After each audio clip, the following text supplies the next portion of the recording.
Okay. It looks to be good. Excellent. We are good to go. Oh my god. What a fucking nightmare. Right? That required just a little bit of time to Google search that. It literally took probably 4 seconds. However long it took me. I don't even know how many words I typed per fucking second. But the solution to the problem that we had, which is looping audio basically, took probably 4 or 5 seconds to figure out. Google, people. Google is a fucking wonderful resource and tool. Yeah. It is. It really is. It really is. Oh man. Anyway, we're back. Episode 17.5. 17. The redo. The redux. The redux. The comeback. The comeback. Anyway, we're back. We've been gone. We didn't do an episode last week. We had some issues. Excuse me. Some issues with the audio last week. It was just acting real weird. It gave us some problems today, and the solution apparently was right in front of our noses. Basically, it's just mute everything, even though it is muted, but the computer picks up the audio anyways, internally. Fucking weird. Whatever. Doesn't matter. We're here now. We're here to talk about a bunch of shit. Man. What? I mean, not Bellator. Bellator's having a show, but that's not what we're going to talk about. It's happening tomorrow, yeah. It is happening tomorrow. And nobody's talking about it. No, but we're going to touch base on UFC in Sao Paulo, Brazil, last week. A bunch of fights happened, and a bunch of, not just fights, important fights happened in the divisions, several divisions. Then we've got the big fucking fight of the year. UFC 217, what I think is probably the best card so far. Hands down, I think. Yeah. I mean, you can consider it one of the best cards ever. Ever? Compared to UFC 200, which was considered to be the best 205. Compared to 205? Well, 200 before John Jones got taken off of it. Some bold choice words from Mike. But we are going to talk about UFC 217. Very stacked card. And we're going to, just go ahead and break it down, give you the rundown of the 3 big fights, what we think is going to happen. And we'll also touch base on a couple other fights that we think are pretty important. And we also have, at the very end of the show, the tweet of the week. We got a good one this week. But first, let's go ahead and talk about Bellator. Curveball. Didn't expect that one, right? Ooh. Bellator has a show tomorrow. And a relatively big show. I mean, it's their show over in Penn State. They've got Phil Davis, right? He's from Penn State, I'm pretty sure, right? Well, he wrestled there. Yeah. Well, I mean, obviously he wasn't born and raised in Penn State, but he's from. Yes, he wrestled over there. So Penn State. Ed Ruth wrestled at Penn State, another big guy. So the local fans will be there. And then you've got Ryan Bader defending the title against Linton Vassell. I don't think anybody knows that this fucking fight is happening, and it's a pretty big card. They've got all of the big names that are coming in from the UFC on the card. Guys that they're paying a lot of money for, and nobody's talking about it. Well, like if I'm Scott Coker, you put the fights 3 weeks ago when they didn't have a UFC fight in between. What was it? 216, and there was a gap. There was a lull. There was like a 2-week goal. That's when you put the fights on. Mm-hmm. You don't fucking put them on today or tomorrow, or you just don't. It just doesn't make sense.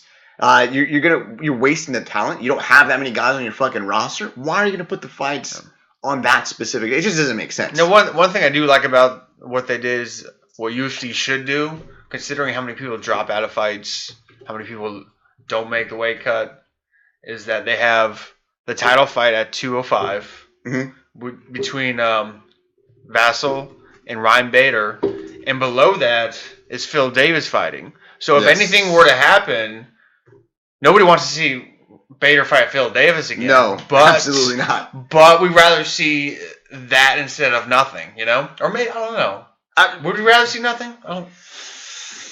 I mean, but you know what I'm saying? Nothing or Phil Davis versus Ryan Bader is a very close. So what I'm trying to say is, after Tony Ferguson starts his Conor, and he's got to fight Khabib, put some other 155s fighters on the card. A backup, yeah. Yeah, in case, Tiramisu strikes again. I think, I mean, good part on Bellator to have that backup there, but I mean, regardless, it doesn't really matter. Even if someone does drop out, no one is gonna fucking find out at all. Maybe on Sunday after the UFC's pay-per-view, we'll find out that someone dropped out. No one is paying attention to this.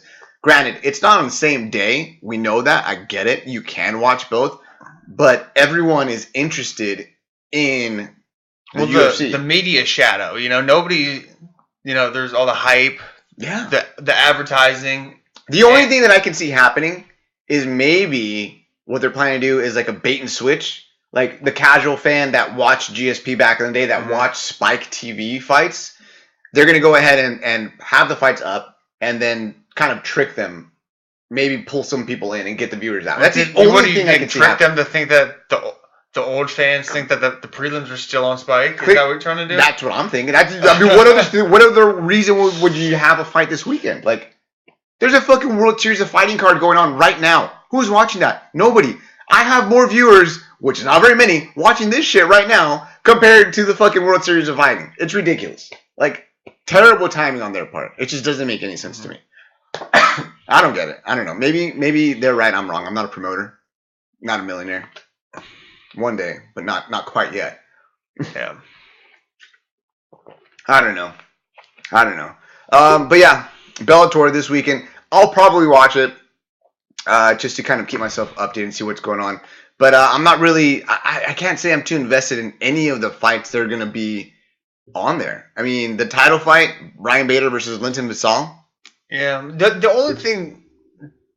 I mean, not the only thing that Bellator has going for it, but one of the things Bellator's got going for it is that one of their better divisions is probably one of the UFC's worst divisions. The 205 division is probably. You think so? What other? Who's at 205 there? They got Vassal, Emmanuel Newton, Bader, Phil Davis. I feel like if you combine the card, the English dude, I couldn't figure out his name. Liam McGarry. Yep. I don't know. If you look at the Bellator card, you've got 4 or 5 major cards, or 5 major fights. So we've got Sadawad, who is a guy from Southern California. This is the dude that waxed Pico. So Sadawad, they brought him back from Southern California, fighting Zach Freeman, the guy who waxed Pico, put him to bed. Right? That's actually, I think, the most entertaining fight on the card. Really? Right? Uh-huh. I mean, you gotta look at it. Sadawad's a knockout artist. Zach Freeman's got some power. He's a little bit of a journeyman. Yeah, well, 92 is not really journeyman. I don't think he's had enough fights to be considered journeyman. Okay. 20 and 9 and 20 and 10 is more of a journeyman type record. But I think that's probably going to be the most entertaining fight. Not the most important fight, the most entertaining fight. Then you've got Phil Davis versus Leo Leite. Do you know who Leo Leite is? I can see he's undefeated. He's Brazilian and undefeated. I don't know. We'll see. I'll watch Phil Davis fight any day of the week, but still, kind of rough. Chris Dempsey versus Ed Ruth. Ed Ruth, a D1 All-American and national champion versus Chris Dempsey. I don't know much about Chris Dempsey. It's supposed to be a showcase for Ed Ruth, but we know how that goes. Bellator and showcase matches. Yeah, they all get fucking starved. They hand them. Then we've got the women's flyweight world title on the line versus Emily Ducote versus Alima Lee McFarlane. Do you know either of these two fighters? Right? None of them. Right? Women's division is in the UFC. I'm sorry. And then for the main event, you've got Linton Vassal versus Ryan Bader. I think it's kind of a. Big names individually, but not in big matchups. Out of the big names in 205, I think Vassal's one of the worst. I mean, in the tournament they had, he was one of the first knocked out, I think. Yeah. I don't know. Well, I mean, we'll see. Like I said, I'm going to watch the fight, but man, Bellator, kind of some sketchy moves. We'll see how it turns out. We'll find out Saturday or Sunday how many viewers they have. If they break 800,000 viewers. We hear how many the Musasi card had? That was like 500,000, right? Yeah, so if they get 800,000 to 1 million, I think that's a success. Yeah. But I don't know. I don't know if they'll be able to do that with the fights that are on that particular card. Man, so I said Sadawad versus Zach Freeman. What do you prefer, Bader versus Vassal? Which is the? I mean, you're gonna watch. I mean, I think that's kind of a lopsided fight right there. You think Ryan Bader smokes him? Yep. Yeah, me too. I don't really see it going any other way. But we'll find out tomorrow. Next up, after that, we've got actually before that, let's go back. Let's rewind. let's go back to Brazil. Let's go to Sao Paulo and talk about that card. Because overall, it was a pretty solid fucking card. You don't think so? No, I think out of all the fight nights, the Brazilian cards generally are the best. So comparing it to other Brazilian fight nights. Well, compared to the Poland card that we just had, that's a pretty solid card too. Yeah, I was gonna say UFC's on a hot streak right now with cards. I think. Typically, I think European fight nights are kind of hit or miss. Really? You are a European fighter hater. Like every time a European fighter comes up, bro, his jiu-jitsu sucks. Doesn't even know anything about it. Gunnar Nelson, for example, an ADCC bronze medalist, bro, he's from Europe. His jiu-jitsu sucks. Guaranteed. You're from Europe. That's like Mike's #1 fucking quote. That's like me saying Tony Ferguson's fucking obnoxious. You're gonna hear it out of my mouth no matter what. You're gonna hear Europe sucks out of this guy's mouth. You're white, bro. Have some pride in like your European roots. What are you like? German? German. Yes, and Irish. Come on, bro. Come on. But I can see what bad jiu-jitsu, from a mile away. It don't matter. So the card in Brazil, I thought it was pretty good. From top to bottom, you had good fights. The prelim card had some good ones. You had the Vicente Luque versus Nico Price fight, which was pretty good. Mm-hmm. Man, that Darce choke came in pretty fucking quick. You had Shoeface versus Jack Marshman. That was another really good fight. Shoeface, Antonio Carlos Jr. coming out with the win, submission in round 1 towards the end of the first round. Who else did we have? John Lineker, Marlon Vera. It's a fight that I was pretty excited about. I liked him. I thought it was like kind of exciting. It kind of had me on the edge because I really didn't know how Marlon was going to take the power. But I think the decision was 100% accurate. John won. I think Marlon just took a little too long to get started. Mm-hmm. What are your thoughts on that fight? When you're fighting a power striker, you can't let him throw more volume than you do. So it was kind of bad for Vera to do that, but at the same time, he did look good. A lot of people can't take the strikes up against the cage from Lineker and walk away from it. And I think that's what it was. I think Marlon had I won't say scared, but he was not worried. What am I looking for? What's the word I'm looking for? He was covering up when he should have been throwing. Cautious. He was cautious of the power, but once he felt it, like towards the second and third, then that's when he brought it on. But it was just too late. 2 more rounds, I think he might have been able to take away the round or take away the fight or steal the fight, or even if he would have felt that power and just kind of took a shot in the first round, he would have been able to steal the fight. But John Lineker taking the W. Tough loss for Marlon Vera. Going up the card, we had Francisco Trinaldo smoking Jim Miller, 29-28. I thought it could have even been like a 30-27 throughout the card. I really didn't. Jim kind of eked out the first round on some judges' cards. Yeah. But it was a clear-cut decision for Francisco Trinaldo. Jim Miller, the most fights in the UFC, period. Dude, he's got quite a bit under his belt. Hit or miss. Not too old. He's like 35. And nobody's telling him to retire because he doesn't look bad and he doesn't look punchy and he still has a decent gym. He loses one, puts on a good show every time, and doesn't really get knocked out. Yeah. I think that's probably why people aren't telling him to quit or hang it up just yet. You want to see him fight again? Like, who do you match him up with? Who do you match Jim Miller up with? Has he fought Diego Sanchez? Ooh. I know Joe Lozon fought Diego. Lozon fought Diego Sanchez. Okay. Jim Miller fought Joe Lozon.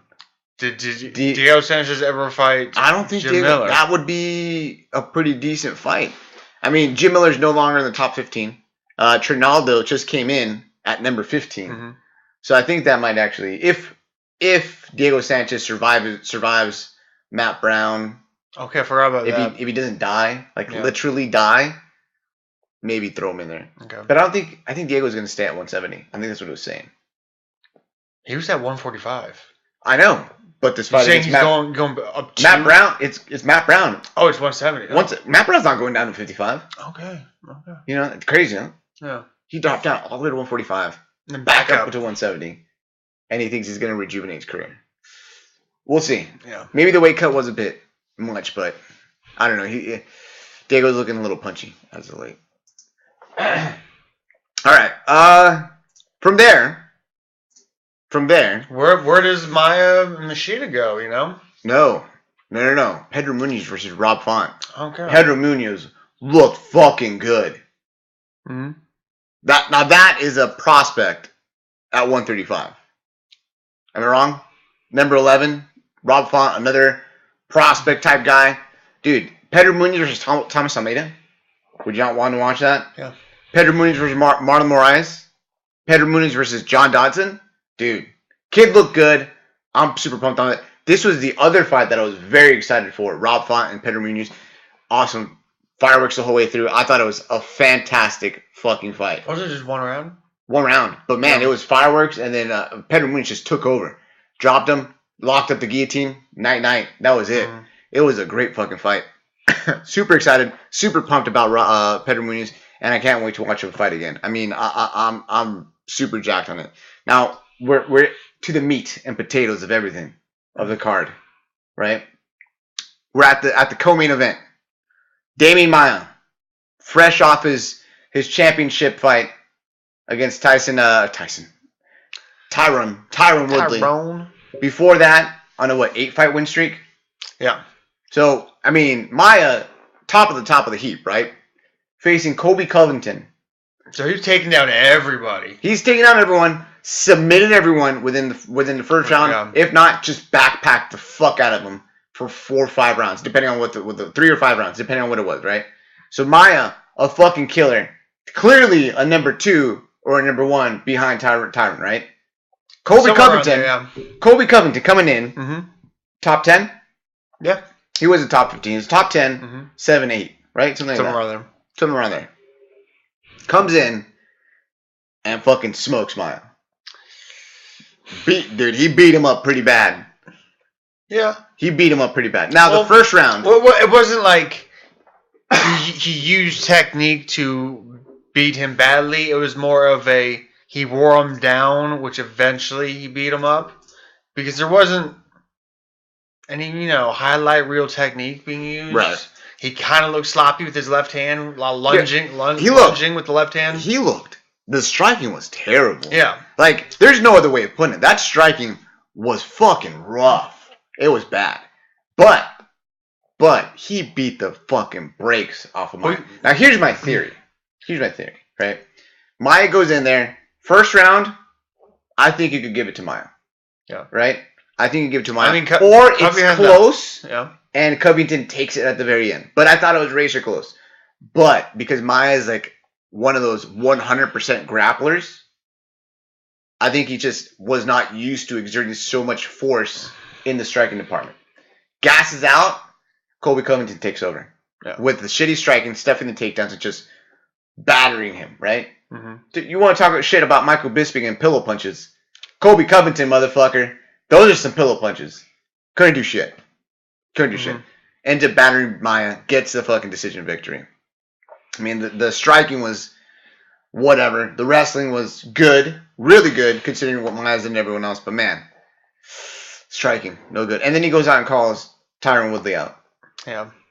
I mean, we disagree on this. I mean, give me what you got, bro. There's really nothing.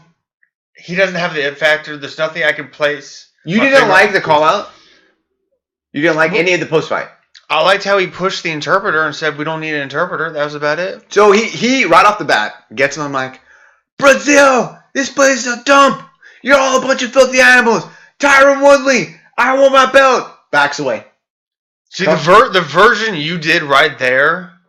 That's not what he said? Is that not what he said? Well, no, there was a lot more volume and a lot less charisma. Listen, I'm doing y'all a favor. I'm not going to yell in the fucking mic. But yeah, it was fucking intense, right? He goes in there, he starts fucking yelling at the top of his lungs. And then, as soon as he backs out, my fucking favorite part, Mike's favorite part. Actually, Mike said it was his favorite. The only part I liked. But it's now my favorite part. He goes in, the interpreter's getting ready to fucking provide the translation. No! These Brazilians aren't going to get any translation. It's going to be in English.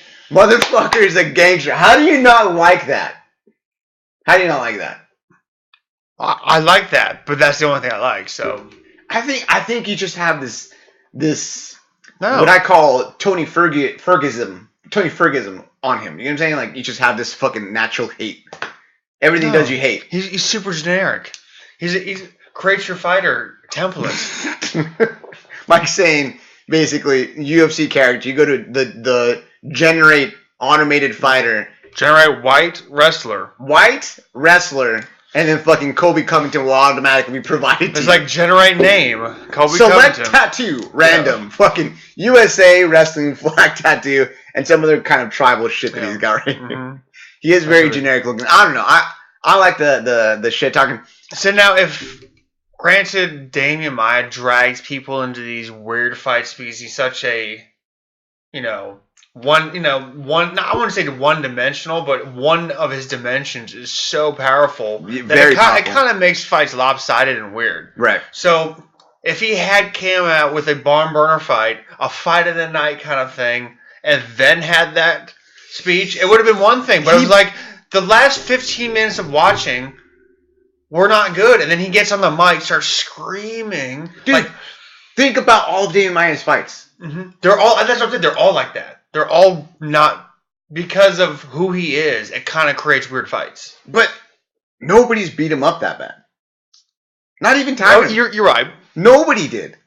Everyone knows exactly what's going to happen. Everyone. Well, I don't know. Granted, the Silva fight was who's the last person that fucking whooped his ass like that? Like, beat him up, bloodied him up. Silva, for a couple of the rounds, I mean, that was a while ago, but... I mean, he's like the number 2 GOAT, Silva. Mm-hmm. Possibly even out of the toxic GOAT because of the steroids. No, you're right, but at the same time, is he going to beat Tyrone? No, not at all. So, I want to clarify something real quick. Now, I was all about the call-out. I loved it. And listening to his, like, post-fights, interviews, not necessarily in Brazil, but, like, when he went on the MMA Hour and all that kind of stuff, I like the way, like, his shit-talking sounds contrived, like it sounds fake, but he just says it naturally. It's fucking great. I love it. Usman was on the MMA Hour and was on right after Covington. And he wanted to talk to Covington. Covington's like, no, I'm not going to give that guy the time of day. I don't even know who the fuck that is. I'm done. Talking about Tyrone, that's it. Calling the shots. Well, I mean, it's just good, man. He's got it. It sounds weird. Sounds like a generic guy saying it, but what he's saying is good. Okay. I'm in. But with that being said, Tyron's gonna whoop that ass. No ifs, ands, or buts. He's gonna get it. He's gonna knock him out. I'm thinking second round starts him cold. Maybe first round, like Robbie Lawler's time. Mm-hmm. Like there's no way. With the striking was just. Ugh. The best. What I didn't like was I saw him lunging a lot with the left hand, and God. If he throws himself out of balance in the range of that right hand from Tyron Woodley, it's over. Oh my God! Yeah, I mean, you gotta. I think the best tweet last week was by Mike Perry, and it encapsulated everything as far as like the striking goes. 2 world-class grapplers in a strike fest. Putting up a striking clinic. Yeah. I don't know. Oh man. Yeah. So where do you see Covington going? I think they're going to give him the shot. To be honest, I think it would be smart with all the shit talking that's going on and the highlights and how they can use all the footage. I think they'll give him the shot. I agree with you on some of those points, but I see it as they see Tyrone and they see that. You put him against certain matchups, such as Wonder Boy, such as Damian Maya. He's an extremely smart fighter, and he's not going to, fall down those paths. Go jump into Damian Maya's guard. Right. He's going to fight a smart fight. So they're going to get somebody against him that they think is actually going to fight him. Mm. And I think somebody like Kobe Covington is going to come at him. Do you think Kobe Covington gets the fight? Because I think the UFC thinks that will drag him into a fight. That'll be the actual fight. It won't be like Wonder Boy where they're kind of toying with each other on the outside. Too scared. Not scared. Cautious. Exactly, cautious. So Kobe Covington gets the fight. We agree on that. I think that. What do you think happens to Maya? Well, I think him and Machida are kind of in weird spots. That's what we wanted to discuss. Well, I mean, Maya 8 fights in a row against everyone in the division at the top, cleared everyone out, loses 1 fight. But as you saw, like 2 fights against the champ. Just having below average striking, but having excellent takedown defense beats Maya. So George Masvidal couldn't do it. Well, like you could argue Masvidal won that fight. Not at all. Rick's Story. Come on, Rick's Story, way better striker than Covington and pretty decent wrestling. Couldn't stop him. I mean, like I'm not gonna say. You think he beats Robbie? Who? Maya? Lawler. Maya beats Robbie? Yeah. I think that would be a very interesting matchup. I think that would be very interesting. I'd like to watch. That's actually a pretty good matchup, and it's a good setup for Lawler to go ahead and then go for the belt. Well, Lawler's got RDA though. Yeah. Yeah. I don't know. I don't think we should count Maya out just yet. I think there's plenty of fight left in him, and I think he could submit and beat.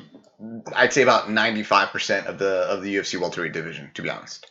Now, with that being said, we don't need to go ahead and have him fight anymore. I think he's got 1 fight left on his contract, and he's achieved a lot. I mean, he's fought for the belt 2 times. He's probably not going to fight for the belt again. Yeah, dude, go off into the sunset and fucking give private lessons in jiu-jitsu. I think he's gonna have his last fight, win, and then move on.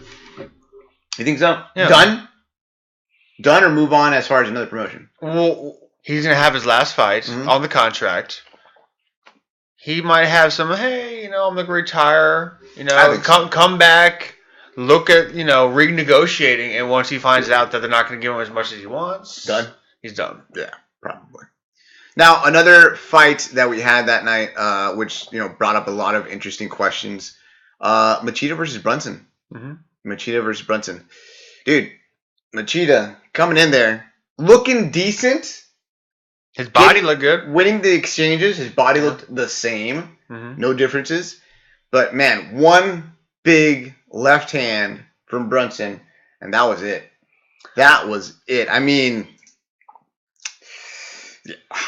what do you do with Machida? Machida's lost, 7 out of, he's 1-4, I think. 1-4, but, 3-9 or some bullshit like that. Really? It's bad. It's pretty bad. I mean, he's not... I don't want to say he's done, but I think if they want to have Machida fight again, which, we want to see the guy get another paycheck. We want to see, him do some stuff. They can't match him up with someone that's a powerful striker, someone that's got an explosive amount of power like that. They got to give him somebody else. I mean, look at the guys that he's lost to recently, right?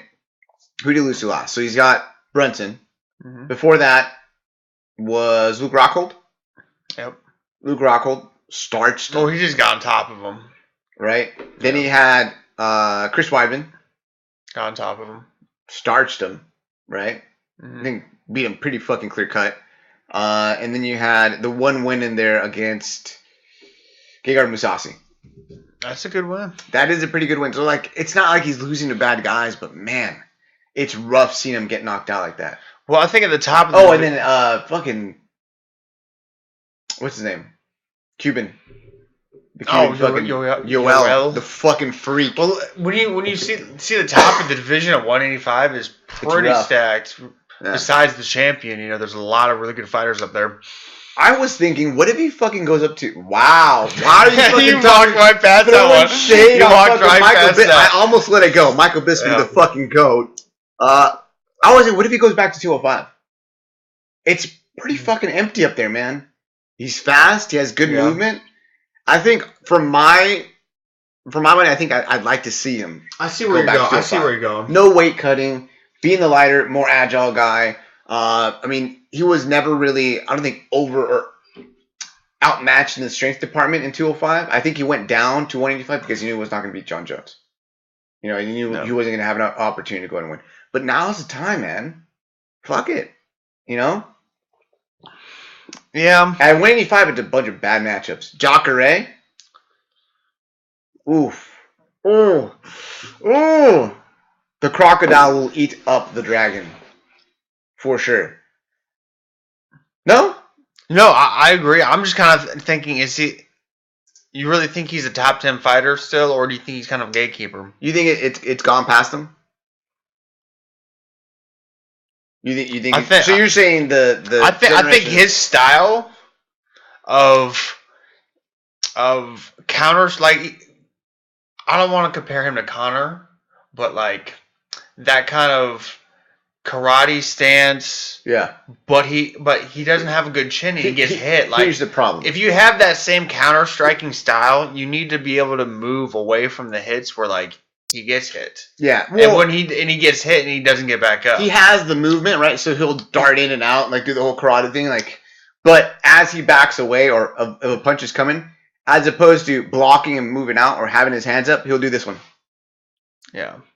And every time he fucking gets hit, it's in that situation where someone steps in, follows up with a fucking right hand or left hand. Which reminds me, there's this new Anderson. I mean, I urge anybody who likes Anderson Silva to look at this video that he just released. Of what him training, like he's doing the same, like hands down the whole time. Of Anderson training? Yeah. It was. I'm just saying, it was really disappointing to see this. Anderson's still fighting in that, like, trying to fight this, like, weird method he's trying to, like, experiment with. Dude, I mean, that's what fucking brought him the... And that, yeah. Well, no, I mean, what brought him the cash was knocking motherfuckers out. Yeah, but doing the same like, when he was fighting Bisping and he was doing the like, literally that, like, karate blocking stuff. Listen, you cannot say that because Bisping is the GOAT. All right? And he fucking figured it out and said, no, this bullshit's not going to fucking happen. Okay. Anyway, what about Brunson? Brunson at 185. I've read that he was offered Weidman and Rockhold. Both fights I like. Man, I like him against Weidman. I think he'd lose against Rockhold, but I think he'd beat Weidman. I think both would be a pretty fucking close matchup, honestly. If he controls himself and doesn't overextend like he did against Whitaker, both would be close. Well, I think he can go balls out against Weidman. You think so? Weidman ain't no counter puncher. Weidman will fucking take his ass down and beat that fucking ass. Are you kidding me? Well, yeah, he can take him down. He will fucking whoop that ass. Rockhold will have too much pride and will try to stand up and will likely get knocked the fuck out in that situation. Mm-hmm. I think there's a difference in pride and intelligence, fight game IQ between Rockhold and fucking Weidman. And I think Weidman will fucking end up fight. What do you mean fight game intelligence? Fight IQ. Fight IQ. Being able to analyze and adapt and fucking change your game plan on the fly. You mean like... He's just smarter. Like, he should have had his hands down? Really? Really? Rockhold will take the punches. Rockhold will try to take the punches and get knocked out. Too much power. I'm literally the opposite thought of you. You think Weidman gets starched? I think Rockhold probably gets starched. Okay. Either one of those matchups would be great. I'd probably want to see Rockhold. Make it happen. Yes, make it happen. All right. Now we're on the money. UFC 217. Yes. Oh, man. Wow. What a fucking card. What a fucking card. I am so excited for this card. It is stacked from the bottom all the way to the top. From the very bottom. From the very fucking bottom. There's so many fucking fights on this card. Like, listen, I am all about supporting fighters and buying pay-per-views and all this kind of stuff. But this one in particular is one that you gotta, even if you're like a somewhat casual, in the middle fan, fucking buy the pay-per-view. It's worth every fucking penny. If you don't want to buy the pay-per-view, watch the prelims and then get fucking pumped and then fucking buy the pay-per-view. It's ridiculous. Let's go just with the Fox Sports ones. Fox Sports 1 card. We got Mickey Gall, who's pretty entertaining. And he's got a lot of hype because he was on the Ultimate Fighter and fought CM Punk. Not the Ultimate Fighter. Dana White's, what's it called? Find a Fighter or something like that. I forgot what the show's called. Yeah. He's fighting. OSP versus Corey Anderson, right? Beast in 25-8. Beast in 25-8. Best nickname in the fucking business. Who comes up with that shit? Oh, man. How can it make it seem like I'm a fucking hard worker? I know. 24 hours in a day. I'll make it 25 hours in a day. And 8 days a week. He was like 110%. I got the new 110%. 25-8. I don't keep it 100. I keep it 110. God damn it. Walt Harris was Mark Godbeer. and then James Vick versus Joe Duffy at the top of the prelims. That fight's gonna be fucking fireworks. Then in the main card, Johnny Hendricks versus Bornacina. Stephen Thompson versus George Masvidal. John Jacek versus Rose Namajunas. Cody Garbrandt versus TJ Dillashaw. And then Bisping versus GSP. Holy fuck, that card's going to be so goddamn good. Let's go through the card. Tons to talk about. We'll kind of water it down a little bit. What is the fight that you're looking forward to aside from the big three? Okay. The one that you're most pumped about. If I had to rearrange the card and make my own main event, right, I would take out the John. I mean, I do like the Johnny Hendricks fight, but I would take out the Johnny Hendricks fight and replace it with James Vick, Joe Duffy. James Vick and Joe Duffy. Yeah, man, that is a solid fucking fight. I mean, listen, I love Johnny Hendricks. I'm a Johnny Hendricks fan since day one because I grew up wrestling, and I liked Oklahoma State. I liked John Smith's stuff. I didn't go there, obviously. Okay. I know that, but... I clearly did not wrestle there because I'm not a fucking... But I watched, like, old videos, right? Okay. And then I saw a lot of John Smith videos and then just naturally kind of attached myself to that team, right? Okay. Johnny Hendricks came on the scene, all about it. Got all the way to the fucking title fight, won the belt, all about it. And then he's had this decline. So I'm ready to fucking see him come back. But you're saying you'd replace it, James Vick and Joe Duffy, which I think is a spectacular. That's going to be a fucking banger, right? Give me your reasons why you like that fight. Why you think that's going to be one to keep your eye on? I mean, it's kind of stereotypical to say, but they both come in to bring it, you know. James Vick has never lost at any other way besides TKO. So he never lost a decision, never lost a submission. So he either knocks someone out or gets knocked out. Well, no, he's got a lot of submissions, wins, but he only loses by TKO. So I'm pulling up James Vick's record right now. He is 11-1, only lost via KO, just knockout, not TKO, against Beneil Dariush, which is a solid fucking opponent right there. Mm-hmm. That's pretty impressive. Joe Duffy. Let's take a look. What do we got? 17-2. Pretty solid record. So they're both prospects. Yes. Kind of. Both ranked in the top 15. I mean, I would say Joe Duffy's a little bit less of a prospect. We got Joe Duffy. Let's take a look at the division. Joe Duffy is not even ranked in the top 15. Well, he had the hiatus where he had the contract. Ooh. And then we don't even have, man, that just tells you how fucking crazy the 155-pound division is. We didn't even have James Vick or Joe Duffy ranked in the top 15. And I'm fucking pumped about this fucking fight. How do you see it's going to play out? Well, last time Joe Duffy fought Poirier, he was beating him in the stand-up until Poirier started taking him down and started wearing him down. I'd say the stand-up was kind of even. I thought Duffy was winning the stand-up. Even still, Vick is more of a. I mean, he's got a couple good darts. stand-up. He's got good darts, but I think he's more of a back. He's more aggressive off his back. Guard player. He's not a top game kind of person. So I see a stand-up fight the whole time. I see probably Vick winning it. You think James Vick's going to take out Joe Duffy? How? Just TKO. TKO? Yeah. First, second, third? Stuck him. Damn. Well, it's somebody's getting knocked out. No respect for Joe Duffy. I like Joe Duffy. No respect. Man. Really? So let's take a look at the odds. I'm thinking the other way around. I would think Duffy's probably favored. Let's take a look at the odds real quick. So let's see. Joe Duffy comes in at minus 147 and James Vick at plus 150. Yeah, I like Vick. Pretty close. So I'm okay with those odds. It could even be closer, to be honest. I think it could go either way. I think it's almost like a toss-up, to be honest. Mm-hmm. Man, good fight. I'm pretty pumped about that. Me, personally, what I would like to see, or what I'm pretty excited for seeing, as far as seeing, aside from the big three, like I said, my boy, Johnny Hendricks. Johnny Hendricks versus Bornacina.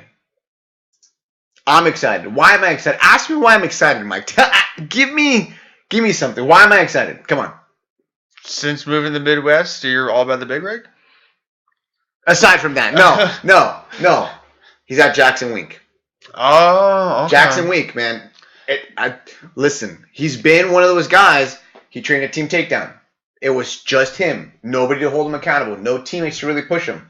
Right? Team Takedown was basically Team Johnny Hendricks. Yeah. That's how it was. But he was giving Team Team Takedown 50% of his money. You'd think that he'd be in there, working hard, trying to earn back that money.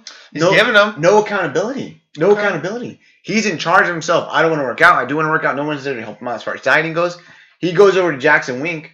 He's going to have fucking 50 people on his ass every single fucking He's going to have a nutritionist. He's going to have a guy for his PEDs. He's going to have a guy for his striking.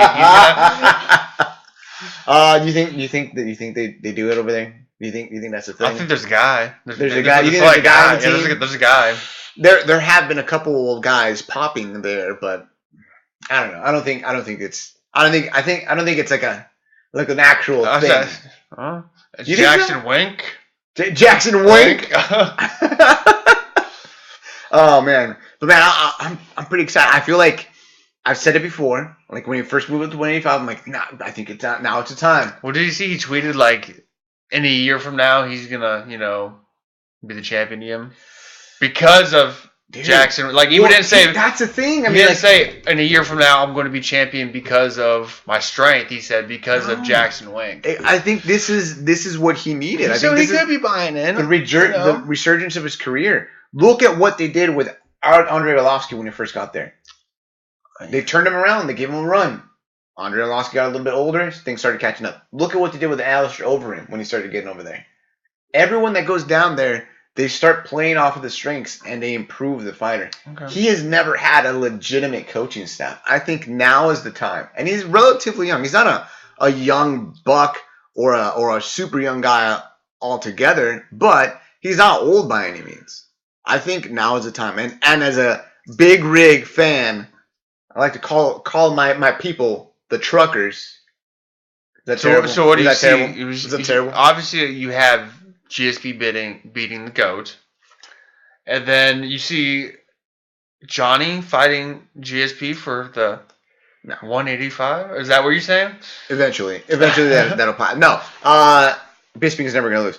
But, dude, he's 34. I think now's the time. I think he's at the perfect time in his career to go there. I think things are going to happen. I think New York is the first time. Or not the first time, but the big moment. The big step forward? The big step forward. I think so. I feel it. I'm going to be so fucking sad on Saturday if Johnny Hendricks got knocked down. I'm going to be so fucking sad. Please don't let me down. Don't BJ Penn me. Please, I've had enough. Enough heartache. If he even comes out there standing straight up on his tippy toes. Fuck. No. Please, no. Oh, man.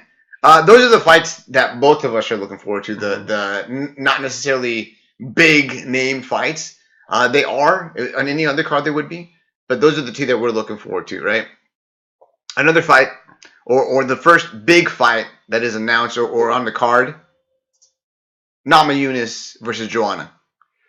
Man, this is gonna be fucking fire, bro. It has the potential, but it also has the potential. Potential to be Rose getting a little pretty face punched for 5 rounds straight. Rose is tough. Yeah, and she's a good striker. Yeah. See, there is, like, when you see these DJ fights, when you see these John Jones fights, when you see these Joanna fights, you always say, what is the path to victory? Does the opposition actually have a path to victory? And Rose does. Here's my theory. You gonna let me finish her? Whoa, sorry, bro. Go ahead. So I see her. Her path to victory is the whole scramble. Right. Get into scramble. Right. Get her back somehow. Right. Take it to there because the straight takedown, the double leg, which Claudia not gonna work. Claudia Gadelha probably has better wrestling than Rose. Rose has kind of a. I think we could all agree on that. Yeah, Rose kind of has a unorthodox style of very scrambly. Yeah, scrambly. Yeah. So I can see that happening. Will that happen? I think the odds makers have it right. There's a very small chance. Plus 550. Yeah, I think it's somewhere around there. Yeah. Plus 550 for Rose, and then you've got Joanna coming in at minus 550. Pretty steep. Now, here's the thing. Let me give you the breakdown. Let me give you my thoughts. Mm-hmm. Think about the fights that we've had with Joanna. Claudia Gadelha, we can say that she won with relative ease in the second fight. In the stand-up department, in the first, the last 3 rounds. Yes. Because Claudia got tired, she couldn't wrestle, she couldn't grab her, she couldn't pin her, right? Mm-hmm. In the last 3 rounds, outstruck her completely. Yeah. Right. With Jessica Andrade, a lot of looping, hooking punches. She won all the rounds. All 5 rounds went to Joanna. Right? Yeah, it was a little less distinctive. Decisive, yeah. Decisive, yeah. Right. So, but Joanna wins it. Yeah. All 5 rounds. Mm-hmm. No ifs, ands, or buts. Yeah. Carla Esparza gets starched. Jessica Penne gets starched. Yeah. Karolina Kowalkiewicz. The closest. Closest fight. Body type. Very similar to Rose. The distance management and striking ability. Very similar to Rose. I wouldn't say they have similar striking styles, though. Correct. But the distance management, which I think is the biggest thing that made the difference in the striking between all of these other fights, right, is the distance, the body type, the length, right? Karolina Kowalkiewicz gave her the most difficulty. Rose, similar, not the same, some similar characteristics, but she also has that unorthodox, like wild spitting shit type style, and the scrambling ability. I think that if you have $50 that you don't give 2 fucks about, put it down on Rose. For plus 550. I see what you're trying to say, but then I can come back with MMA math and say that that Carolina beats Rose and Carolina lost to. Yeah. No, listen, I get it. I'm just saying. I mean, Rose. I can see it happening. I can see it happening. A lot of people gave the fight against Tecia Torres the fight over Rose. So, like, it's not like she on her way up to no, come on now, that was a real close fight. On the way up to. Okay, first off, let's say real close. It was real fucking close. It was close. Somewhat close. It was alright. You want to check the stats? Bro, we don't need to look at the stats. I bet you can bring up... CompuStrike! No, I'm talking about, like, the media. What the media said. The media is retarded. Okay. You know who's right? The fucking panel at Street Grappler 2. That's who's right, okay? I agree. So it's split 50-50. Yeah. Man, listen. I get it. I'd say 90% chance. What I'm saying is if she had a better fight against Carolina and she looked better against Tecia on the way up to this fight, 90% chance. Yeah. Joanna wins, but dude, I feel it. Like there's like you got $50. You don't want anyone, throw them down. Plus 550 odds. I think those are pretty fucking tasty odds. I think it should be closer. Maybe 2-1, 3-1. 5? I'd say 4-1. Man, 4 to 5-1. Crazy. So who you got? Final prediction on Joanna versus Rose? Joanna decision. Decision? Mm-hmm. I'm gonna go same boat. Joanna decision. Probably 300 punches to the face. 200. Yeah, I don't think Rose is gonna. Can we before we move forward? Can we officially say that Rose has the best stare downs in the game, hands down, dude? Well. I mean, the fact that she just does not change her I think some people might say that she's got the worst. Oh my god! I like it. I like it. Just looks straight, dead, nothing going on in the eyes.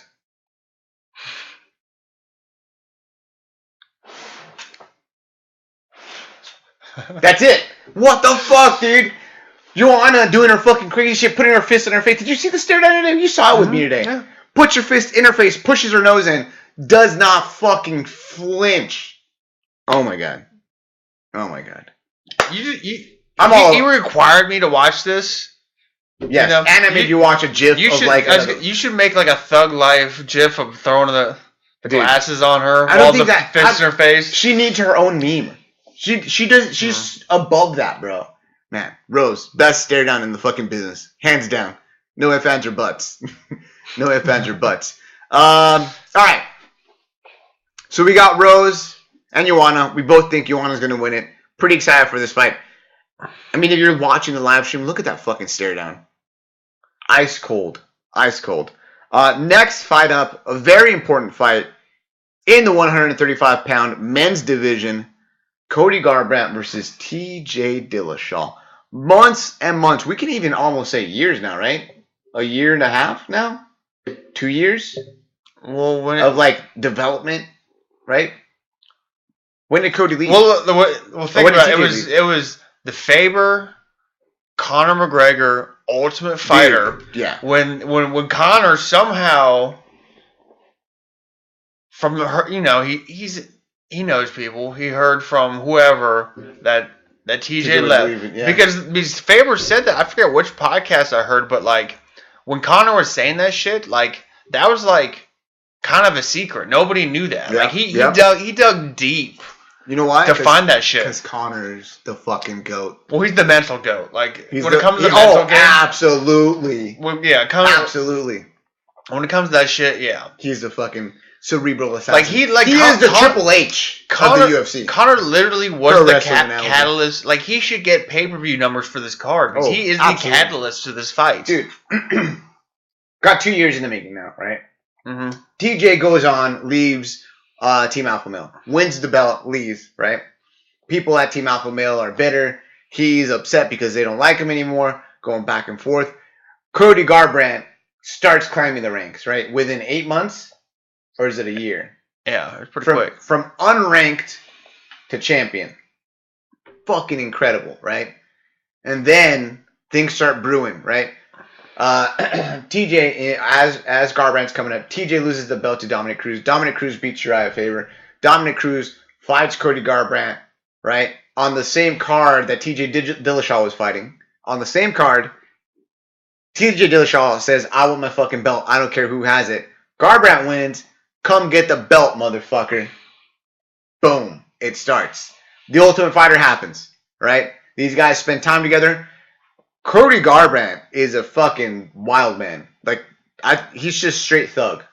I mean, you can tell by the neck tattoos. I don't really. Yeah. I'm not gonna call him a gangster because he's not a gangster. Yeah. He's just a fucking head case. He's crazy. He's the type of guy that will fight you wherever. It does not matter. Yeah. He does not give two fucks. On the show, they fucking had like 20 different interactions where they almost went to fucking blows. It was ridiculous. It got a little redundant, but it was fucking sweet. There's legitimate bad blood. It was redundant, but like you said, it seemed like legitimate bad blood. Definitely. Legitimate bad blood. There's a disdain from each other back and forth. A lot of shit talking going back and forth. Accusations. TJ Dillashaw is being accused of taking steroids from everybody at Team Alpha Male. Ending Chris Holdsworth's career. Ending Chris Holdsworth's career, right? Being a fucking a head case, jumping around from camp to camp, not staying in one place, right? And today, they released the video of Garbrandt knocking out TJ Dillashaw. Well, it was kind of they both said. That's what they both said. He got dropped. Cody said he knocked him out. TJ said it was a flash. Yeah. He got back up. Yeah. It was a little of both. Both of them were true. Yeah. I mean, he got knocked down, but he kind of got back up. It's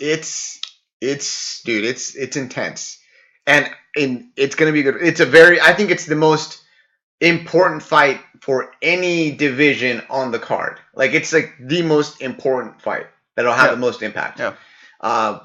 Man, I'm excited for this one. Well, what else is more important? Well, I have it at the top of my fights, but if you say implications in the division, yes, obviously Bisping GSP. No. You think it does? There's 6 people in the 185 division looking up at this fight. There's one person in the 135. Well, 2 people, Jimmy Rivera and Dominic Cruz, looking up at this fight. What? Bisping's gonna win. Doesn't matter. So he's gonna win and just go to Goat Land with his fucking belt and never come back with it. And there's never gonna be another 185 champion. Fairy tale ending. He wins. Well, no, you're right. He retires on top. You're right. He's gonna win. He's gonna dodge Bobby Knuckles. It's gonna retire on top because it doesn't need to waste his time. Doesn't need to waste his time. I got you. I got you, Bisping. We're like this. Listen, Garbrandt versus Dillashaw. It's my favorite fight on the card. I think it's going to be spectacular. Yeah. With as much excitement as I have for Johnny Hendricks, I think this is going to be the most exciting fight. Like, I'm legitimately excited for Johnny Hendricks because I want to see what changes he made. Yeah. But, man, this fight is going to be good. These guys both move really well. They both hit really hard. Oh, man. Let me, though, ask you, switching subjects a little bit. So, if Johnny Hendricks is this changed man. Right. And he's his new fighter. Why isn't he fighting at 170? Why? Like, if he was really the new fair. That's a fair. He should just go back down to the division he was. Fair. Definitely fair. There's something still missing. I think it's too soon to make that change. I think first camp. We want to see how it goes. Okay. He signed the fight before he went down there. Mm-hmm. Right? He went down there. Everything went smoothly. I think he's going to end up going back down to 170. So if he wins this fight and is a good fight, and then he moves down to 170, I think he's going to look better than we've ever seen him. I think he's going to look healthier than we've ever seen him. Does he have abs? I think he's going to have abs. Will we see abs? I think he's going to have abs, and I think he's going to come underweight. I'm calling it right now, people. I'm fucking calling it right now. The weigh-ins are Johnny Hendricks comes in underweight tomorrow. Like underweight as in like 184 or 185? 183. 183. He makes 183. He's going to make a statement. He's going to look Dana right in the eye. Yes. Like, I'm coming at 170. No towel, nothing. He's going to come in sweatpants and a fucking UFC hat. 183. I'm fucking excited. Anyway, back to Garbrandt and Dillashaw. Who you got? Ooh. I think the numbers are right. I think it's like I'd say Cody is a negative 150 favorite. I think that's about right. Just pull up the odds real quick. I think it's like 150. 158 plus 158 for Dillashaw, minus 172 for Garbrandt. I don't know about. I'd say about 150. Negative 150 for Cody. It's a little too high. You're going for. You call it right now. What do you got? I'm going Cody. Cody. Yeah. Via. I'll say decision. Decision. Yeah. TJ's hard to knock out. He's got good footwork, you know. Good chin. Got good chin. He knows how to take a punch. Yeah. And he knows how to counter. And he knows how to knock people out. TJ Dillashaw, 3rd round knockout. Okay. Gets the belt back. Fights Cruz. Cruz beats Rivera. Ooh, or imagine Rivera versus Dillashaw. Shit. So many good matchups after that. I'm excited. Well, like that's going to be a good fucking fight. Yeah. That's going to be a good fucking fight. Man. I feel like it's Christmas, bro. Mm-hmm. It's Christmas. Yeah, that's why your neighbors have the Christmas trees up. These 217s this weekend. I don't fucking get it. Why do people skip Thanksgiving? Yeah. Thanksgiving is probably one of the most important holidays ever because there's just food. It's food. Food and family. It's just people just skip it. My neighbors though, Christmas tree is up. Lights are on. Lights are going up on the house right now. Generally, like, it is like, you know, good ethic, you know, good demeanor to put the Christmas tree, do the Christmas things. The day after. Black Friday. Yeah, the day after. Black Friday. No, not for my neighbors. Christmas is now because of UFC 216. They know what's up. They're coming up. They're coming over to watch the fight tomorrow or on Saturday. Man. Main event. GSP. Bisping. The best 170-pound fighter that the UFC and mixed martial arts has ever known. Besides Usman. Versus. Shut the fuck up with Usman. Versus. Who is he beat? It doesn't matter who. It's going to be... Oh, my God. We're not getting into it. We're not getting into it. Versus Bisping, who is on the cusp of becoming the GOAT. The GOAT. Just The that. fucking GOAT. Bisping versus GSP. Man, like, okay, first of all, what do you think this fight means? Like, is it a justifiable title fight? Like, does GSP deserve to have a title fight? Or title shot versus a Bisping? If he wasn't somebody that put butts in the seats, and I mean, he's not a big pay-per-view. I mean, he's one of the biggest at the moment. He used to be a big pay-per-view draw. Yeah, but in the 6+ compared to Ronda and Connor, those are the caveats. Those are the exceptions. Yeah, so he's top 5 pay-per-view draw. Yes. If he wasn't that guy, no. Do you think his skills via merit, like what he's done, his skills, history? Okay, if you add in history, yeah, which is I think a huge factor. Do you think he earned like I'm coming back? Do you think they give him the 185? Like, should he have gotten the 185-pound shot? Well, that's a tough question because I don't think he beat Johnny Hendricks in his last fight. Did he get the W? Okay. Well, I guess he did. The record shows yes. Listen, I'm a Johnny Hendricks guy. So who won that fight? It was hard for me. Yeah. But GSP won. Anyway. GSP won. GSP's hand was raised, but who do you think won the fight? I blocked all that out, man. It's gone. It's gone. Memories. See, you might have like a reptile brain, but my brain is human. I can think I can use nuanced thoughts. All right. GSP. Should he be fighting at 185 for the belt? If you add in all the factors, if you add in everything, history, pay-per-view buys, yes. Yes. So, legitimate 185-pound shot. But if you ask me who is the best 185-pounder to match up against the supposed champion... Okay, stop right there, bro. Did he or did he not knock out Luke Rockhold? Cold. Yes. Does that win? Was he a fill-in? Does it matter? Did he win? Legitimately win. There's no fluke. There's no like he got granted a decision. He knocked him out cold. I understand. So he got the championship. I just don't like how he was a fill-in and then he gets to dodge all the fighters in his division. Why isn't he fighting Bobby Knuckles? Why isn't he fighting Bobby Knuckles? He will. No, he won't. Probably not. Probably not. He's not the GOAT. Listen. He's not the GOAT. He don't want anything to do with that young Australian. He's a legitimate champion. Okay. He won the belt. He defended against Dan Henderson. Mm-hmm. He didn't ask for the fight. They booked the fight because it was. You slipped that in there to Dan Henderson. He defended against Dan Henderson. That's what the UFC wanted. He signed the contract. Oh, it's not what he wanted? No, absolutely not. Absolutely not. Okay. Bisping has never turned down a fight, dude. Come on. He's fought everyone. Everyone that has no name. Everyone that he's lost to has been on the juice. Everyone. The only person that we have not confirmed whether he has or has not was Rockhold. That's it. Everyone else tested positive or on TRT. Everyone else. And he's beat everyone else. He's beat everyone, right? Knocked out Rockhold. So, he's a champ. Justified champ. GSP comes in. Mm-hmm.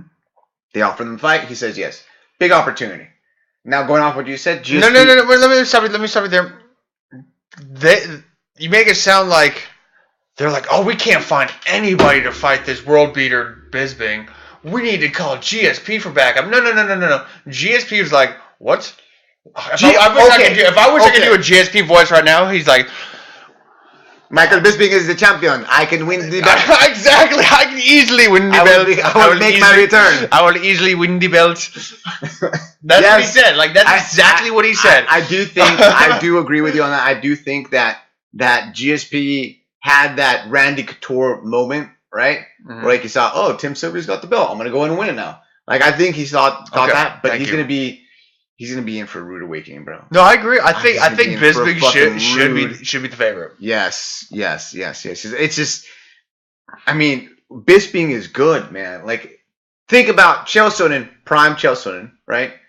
Took Anderson Silva to the edge, right? Did Tim Kennedy? Let me get it out. Did he have PEDs? Let me get it out. Did Tim Kennedy test positive for PEDs? Prime Chael Sonnen.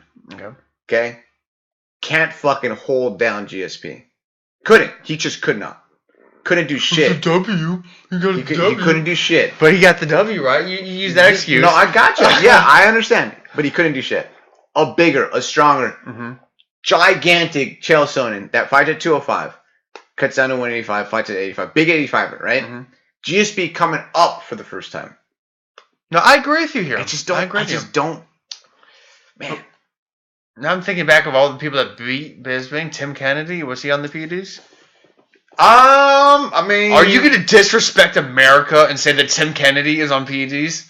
He's from Jackson Wink. Is he not? Jackson Wink. Yeah. Oh man, I don't know. No, I don't think he was on the PEDs. The PEDs. But still, man, it's just. I'm looking forward to the fight. I think it's going to be a good contest. I think Bisping's just better. Honestly, I think he doesn't get enough credit. He's got good, solid wrestling. He can take people down. He can stop takedowns pretty fucking well. His boxing is really good. And ever since he's gone to work with Perillo, it's gotten better. It's just gotten better. I mean, he just looks good. And I think that in every single aspect of the game, he's going to beat GSP. And I think it's going to be a beatdown. Like, it'll be a little close in the first round, maybe the second round, third, fourth, fifth. Bisping's going to run with it. And I think he's going to TKO GSP in the fifth round. Okay. Cementing himself as the greatest of all time. The only man to ever beat Anderson Silva and GSP.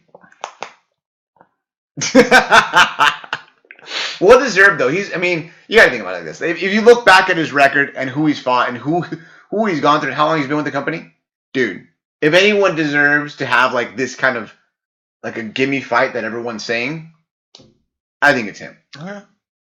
Is it not fair? I mean, he lost an eye for the UFC, so. He did fucking lose an eye for the goddamn UFC. Have you seen that eye? How do you think the fight's going to play out? Kind of like what you say. I think GSP's going to win a round or two. Do you think... Okay, so Bisping wins. I don't think it's going to be like, oh, he took him down and held him down for 4 minutes and just ground and pounded him. I think he's going to... Edge out? Like, he's going to take him down with like a minute or two left, get a couple punches in, edge out that round. Maybe do that for 1 or 2 rounds.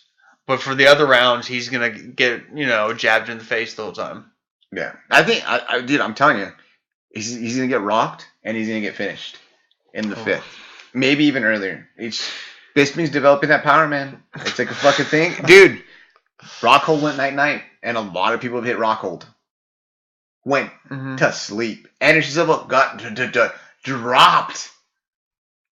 Okay. And rocked. I don't want to have this discussion. Oh my god. Bisping hater. Anyway. No, I'm more of a late career Anderson Silva hater. Like, I can't think of anybody that more disappointing. Oh, besides BJ Penn, maybe. Like. Oh no! Don't talk about BJ Penn. That just makes me sad. I mean, you know what I'm talking about when he'd be up against the cage doing the the Vogue kind of like. He did it to Stephen Bonner and it worked out just fine. No, he didn't do this. Like his walking up to the cage. There's been several times where like Rogan, Anik, or whoever the announcer was like reading off a teleprompter or whatever paper they got saying, or Silva's been working with Shotokan Master or Steven Seagal or like on these news like. They never said he was in the gym tightening up the goddamn MMA or his Muay Thai or something. Oh shit! Did I fuck it up? No. I don't know. Like I want to see him like tightening up his Muay Thai. Working on maybe the front kick. Like. Oh fuck, man! Like, oh, that's too funny. That's too funny. Listen.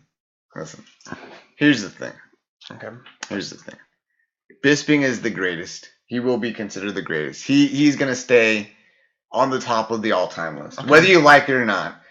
If we're being realistic, let me ask you. Let me say this real quick. All joking aside about the greatest of all time, when you look at records, old boxing records, whatever, right? Mm-hmm. You look at the records, you don't see. Oh, Muhammad Ali beat all these guys when they were at the end of their career. You just see the list of people that he beat. You don't see, who's like a name that Muhammad Ali lost to? Give me. You know anything about boxing? No. He lost. The point I'm trying to make is you don't see. I see what you're trying to say. That's when you're a casual fan. No, there are no casual fans around here. Right. I know who they fought, when they fought, how they do it. In 5 years, Bisping's retired. You're gonna look back. People are gonna look back and look at the record and be like, "Fuck, Bisping beat a lot of people. Okay. He has a lot of fights. He has a lot of fights in the UFC, and he's beat a lot of all-time greats." Okay, I see what you're saying, but let me ask you a couple questions. Does Bisping deserve to be in the Hall of Fame if he beats? Well, he is his career span is Hall of Fame-esque because of all of his wins. But let me ask you a couple questions. Go ahead. What is this right now Bisping's peak? When is Bisping's peak in his career? Is it now or is it previously? You'd say now, right? What do you think What do you think his pound per pound rank is? This is his peak right now. He just knocked out Luke Rockhold. He just beat Dan Henderson. What do you think his pound per pound rank is right now? Behind motherfucking Tony Ferguson. Okay? Okay? Don't give me that. Shit. Tony fucking Ferguson. Steps behind the real GOAT in the waiting. Tony Ferguson. Listen. Tony's good.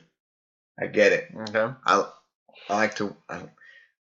I acknowledge, and I'm kind of a Tony hater, but it's strictly because of his antics, right? And the way he just sounds. As soon as he opens his mouth, I don't want to hear it. But Tony is not above Bisping in the pound for pound. He can't. He cannot. He can't. Listen to me. I'm listening while looking up at the official. Let me repeat. Official. Who the fuck comes up with those rankings? He cannot. Pound for pound. Who you got pound for pound? We're fucking deviating for the conversation, all right? But you knew it was going to get here when we were talking about Bisping. You knew it was going to get here. Let's talk about it. Pound for pound. Top 5 right now. Go. We had this discussion already. Fucking go. Exactly. It was on top. Well, I didn't have him previously, but now he is. I had. You didn't like him. I had Mouse. I had Cody. How Cody? Go ahead. What have you done for me lately? Never lost in the UFC. Starched everybody he's fought. Besides Marcus Bruce. Who did he fucking beat? Oh my god. All right. Dominic. That's it. That's all something. Right, listen. All joking aside. Mm-hmm. No Tony Ferguson above Bisping. If Tony does beat Conor. What's going to happen then? If he does. It's a discussion. It's a discussion. All right? God damn it. Who do you got? So, we're saying decision? Bisping decision. Unfortunately. What does Bisping do after this? Hide from fucking Bobby Knuckles, which he does. Do you think he legitimately does not fight after this? Or do you think he takes it? I think out of all the middleweight options, Bobby Knuckles should be his best option. Will Bisping fight Bobby Knuckles? Or will he retire? I think that's what it comes down to. I don't think he wants to fight Yoel. I don't think he wants to fight Jacare. I think Yoel is out of the question. I think Bobby Knuckles is his, stylistically, isn't too crazy. I think he should fight him. I don't think it's crazy. He might retire, but... If you had a gun to your head, what does he do? What do you think he does? Retires or fights Bobby Knuckles? If he knocks out GSP, like you say, in, spectacular fashion, yeah, he retires. I think this is it. I think this is the swan song. Because I think he's If he beats GSP, he retires. If he does not beat GSP, he sticks around for a little bit. What does GSP do?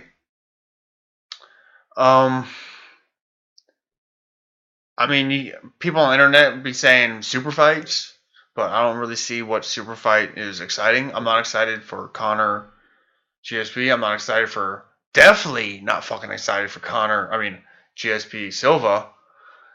Definitely... that seemed all right a few years ago, but now, I couldn't see a less interesting fight. So, GSP has come out and said that if he wins, he fights again. If he loses, he's out. Yeah. I don't think that's the case. If he loses, which it's probably a 90% chance he's going to lose. If he loses. 90%. 90%, unless like fucking Bisping slips on a banana peel inside the cage. I'm giving a 10% chance for that happening, by the way. But when he loses, when GSP loses, he's going to go ahead and make a case to go down to 170, fight Conor McGregor. McGregor's going to make it happen. Okay. I'm calling it. And he's going to avoid the Tony fight. Conor's going to beat GSP, and Conor's going to walk away. Okay. That's some big fucking predictions. Now, GSP wins. I don't think he defends the belt. I think he finds some other fight. Actually, he fights an alien. No, he'll fight Whitaker. Okay. I think he thinks that's a favorable matchup. Okay. I mean, if it was Yoel, on the other hand, if Yoel couldn't take him down when Bobby Knuckles had a busted knee. Yeah, but Yoel doesn't have the same type of striking or anywhere close to the striking that GSP has. GSP is more technical, and he has a fluid transition between the striking and grappling. Yeah, that's actually... This is 100% true. Yeah, that's true. All right. So that's it. I mean, that's it for 217. Very exciting card. I'm pumped. You're pumped. Mm-hmm. We're all pumped. Where are you going to watch it, guys? I'm watching it here. You're watching it here. Don't miss out. Give them your money. If there's any card you pay for, this is the time. Excuse me. Whoa, dying here. Now, tweet of the week. We got a good one. We were debating back and forth. I wanted to have Colby Covington's formal apology, which I thought was fantastic, up as a tweet of the week. Basically, he said, fuck you guys. There is no formal apology. I'm going to apologize for all the filthy animals that I may have offended when I compared them to Brazilians. I thought that was great. But no. The albino gazelle found a good replacement. Not a replacement. Found a better tweet. Outright a better tweet. How fucking amazing is this? At Derek Lewis. At the Beast _UFC. Derek Lewis. Thank you at McDonald's for the package. LOL. McRib. Derek Lewis got a special one-of-a-kind care package from McDonald's with a football jersey that says McRib on the back, a McDonald's bag that says Team McRib. I have no idea what's in the box. I want to say tissues, and then some kind of gift card. Is he sponsored by McDonald's? Is this the greatest partnership of all time? Did you not?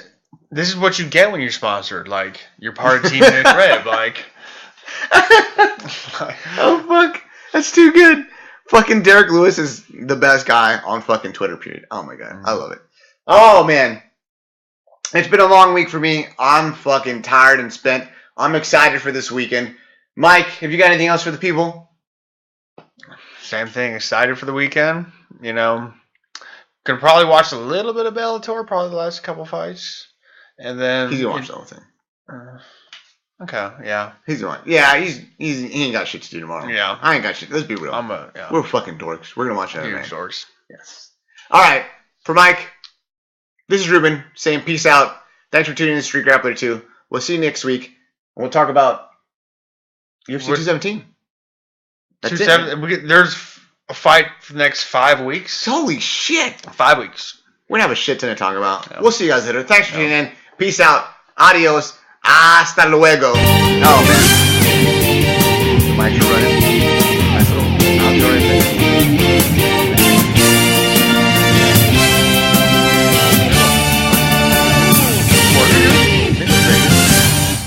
Everything's good. I'm pretty sure.